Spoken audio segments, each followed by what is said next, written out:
Well, we just got some really big news, new change in the election, new change in president. So I'm still reeling with that news, and just recognizing the power of a change of patterns that are going on a global level. So I have continued to be reading through what people have been writing about in terms of changing their reactive patterns. Oddly enough, that's what for many has been going on politically the last 4 years. And I'm going to call what happens for most people around even the election, to be honest, is an attachment shock. It's when we expect our natural needs to be met, and then we're shocked when they're not met. So as I've been reading through everybody's comments, what I'm seeing is part of this. So I'm Deirdre Fay, and my response is informed by these decades of training that I've done and research that I've done, work with individuals and groups, the amount of books that I've written. And what I'm talking about is, if we take, for example, some of the things that people said, one person wrote, "I'm always surprised and paralyzed by the brutality of somebody's tone of voice." This person continued, "The brutality breaks me. When it happens, I can't breathe normally." And this is what we would call attachment shock. And Dr. Frank Corrigan, who's one of my colleagues, in his research outlines this happens in the deep brain and how we can go about changing it. These moments of attachment shock are non-narrative, non-descriptive. They happen without words. And in my last video, I really mapped this out. So if you haven't seen that, go back and watch that.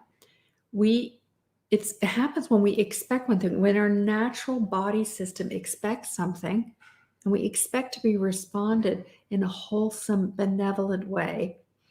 And what comes back is a shock to our system, right? And we literally feel it. You can have it as a startle response, as a freezing response. As this person said, "I'm paralyzed by the brutality of the tone of voice," right? The nervous system, the heart, is expecting something very different. And when it gets back, shocks. Here's another example that somebody just wrote. "When I meet opposition, I hear conflict and then withdraw completely. I feel I'm a child again with no power, and I leave my adult behind." That's a key phrase. I leave my adult behind. And in the last video, I talked about how that happens with the parallel lives. So this person continued, said, "Then I become angry and criticize them and me." All right, so there are two different strategies going on. And this is a painful cycle I'm sure so many of us can understand and live in. For many of us, we didn't learn how to positively navigate conflict. So now when we hear it, there's a shock, right? When the conflict is there, we don't know how to handle it. Our body, our heart cannot handle it. And the reaction, as with this person, is often to withdraw completely, disappear from it. And what happens then, here's some, right, Todd, I'm right with you, hon, right with you. So what happens then is when we withdraw, it flips us out of the present moment, right? We flips us, and the past patterns flood in to help us manage. This is what's so key to understand, right? We drop out of this moment where this is the moment where change can happen. If we're not in this moment, we can't actually affect any change. And so when we're shocked like that and we have an attachment shock, all that past stuff, which is all what I went through in the last video, comes that takes over, and we lose our grip with this moment. We get flooded by the past. And next part of the cycle is what we call in IFS, internal family systems, we call it a firefighter comes out to protect. And we become angry and criticize them and us, right? So that was part of the pattern that this person was talking about. Hearing conflict, withdraw completely, drop into an old pattern of being a child again with no power, and leave my adult behind. So I split off. My adult and my child parts are separated. I live in the child state, and then an angry part comes out and criticizes and judges and makes other people wrong, but also whiplashes back and makes the self wrong, right? So, why is all this important? It's so important to slow down reactivity so that the intensity can be diluted. You've all probably been in this situation as I have been, is when the reactivity builds and builds and spins in a cycle and it gets bigger and bigger, and it's harder then to put a wedge in it and have it change. So so important to take our steps to slow down so that we're not catapulted and captivated by our strategies and lost in the swampland of our past. So in the Changing Reactive Patterns video that people got today, I introduced a number of video practices to help you slow down reactivities to put a wedge in. And I want to do a little bit more of that today. It's a given, unfortunately, that we're going to have things that happen to us that upset us, people who betray us or disappoint us. Things aren't going to go our way. But even when you have those kind of external shocks, if you have a strong sense of self, one that's not built on protective strategies, but one where you're hooked up inside to your own authentic being, then you're going to be much better able to cope with the external stressors and maintain an easy, balanced experience in life. Because we all know life can be hard. And when life is hard and you've built this inner foundation, then you can be with things and you can help the pattern shift much more easily, and you don't get as reactively triggered as you might have. So what I want to do is actually a live practice right now. So here's how we're going to do it. I want you to bring to mind a pattern that you're working with.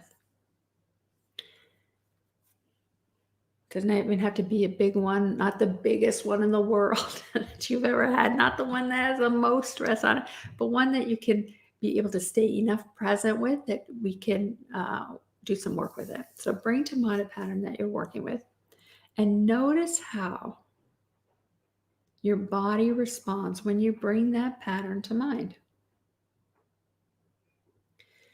Can you find where in your body that pattern takes up space? Is it in your thoughts only? What kind of feelings do you have about it? And can you notice where in your body it happens? Is it in your baby toe on your right side? Is it in your belly? Is it in your fingertips on your left side? Where in your body is this pattern live? Maybe it's in you're having lots of thoughts, lots of feelings, a lot of body sensations, memories, associations. Just take a note. Where is that? And then we're going to go through a simple series of steps that initiate change and help your system regulate. Just notice that deep breath that I just took as I made that shift. So one skill to practice always, and this is something you can practice throughout the day, is allowing your tongue to relax on the floor of your mouth. So do that with me now. Just let the tongue go. And see what happens as you let it go into the bowl of your, what do we call this? Your mouth, your jaw. Let it drop in there. And notice the effect it has on your body, mind, and heart. Like I know when I do that, there's a release and a relaxation that happens here in the jaw.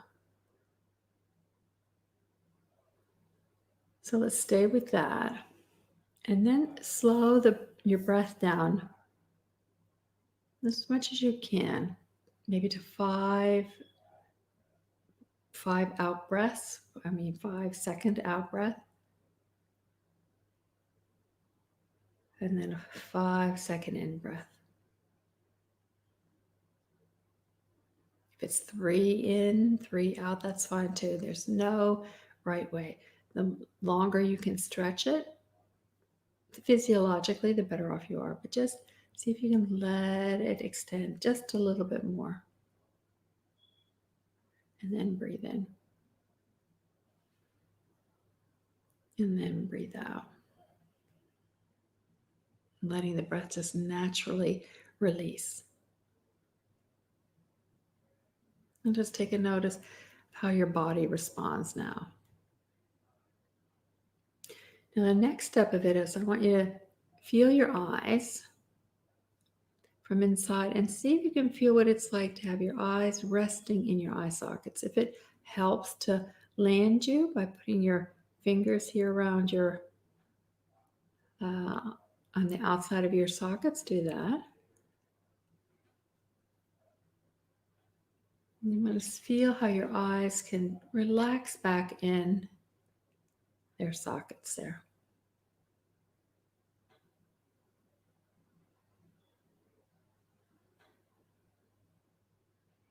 And then take one of your hands and place it in the back of your neck. You know where the neck and the head meet, the occipital ridge there. And back behind there is actually where the deep brain is. So bring your attention back there, feeling your hand gently holding the back of your head.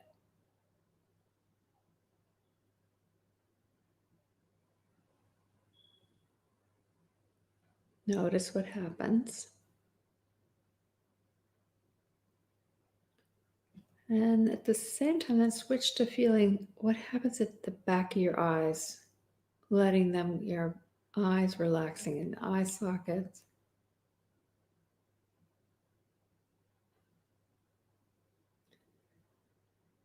And then feeling all the space between. All the space between the back of your hand and the back of your eyes. Literally feeling the volume of space inside your head. A big empty space.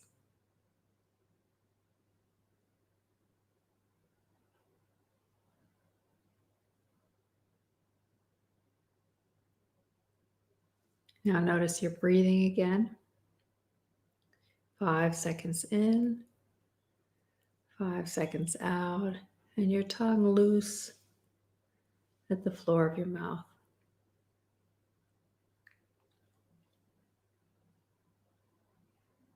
And then bring your attention to your heart. If it helps to put your hand right on your heart, go right ahead. Just feel your heart there.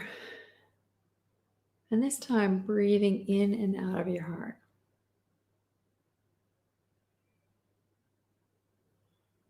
Feeling the breath moving in and out, the breath lifting your chest. Your tongue relaxed at the floor of your mouth.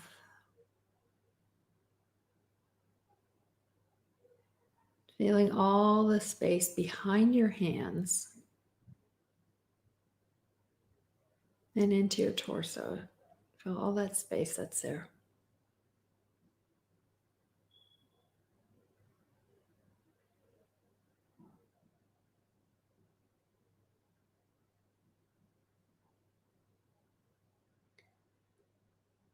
See if you can find your spine behind you, maybe rolling your spine against a chair if you're there.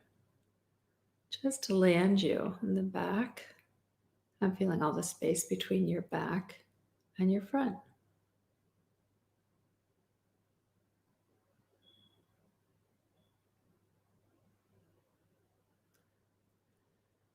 Taking a breath in, and on the exhale, expanding out through your heart and sending love out into the world.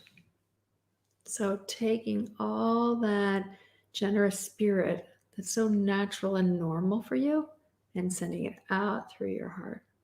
Sending it to people in specific or those in general out in the world. Just let it flow out. And notice what happens in your heart. Notice what happens to the energy. If your body is slowing down, having a little bit more space. Breathing in, gathering up even more heart energy, compassion, kindness, love, and extending that out, sending that out to someone in particular or many people in general. And keeping your breath slow.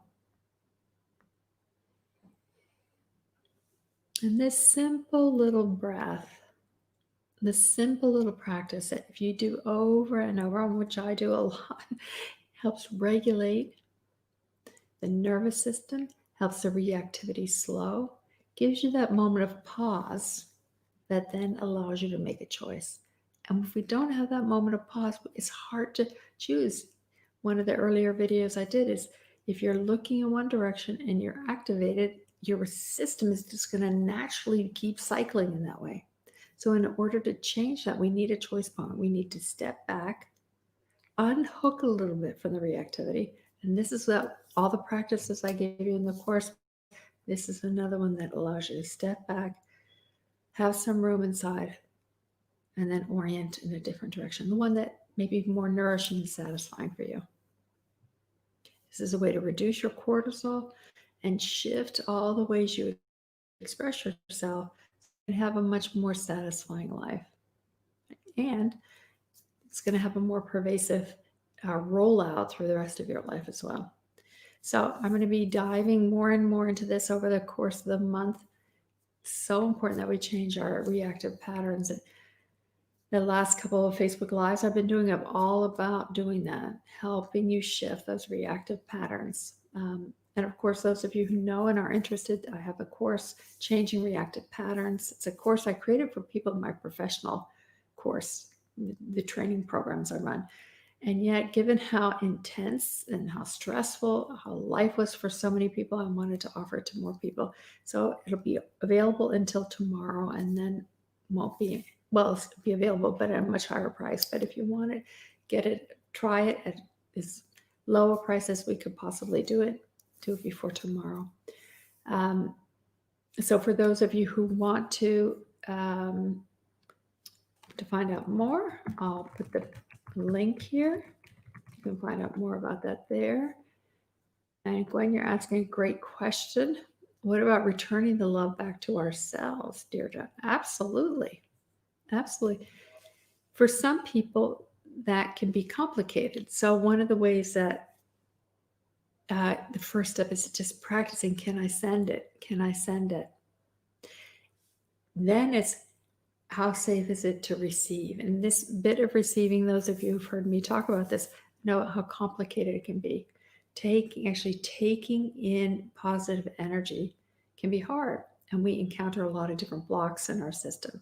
And one of my Sufi teachers said, what we want to do is be able to roll around the blocks like water around boulders in the stream.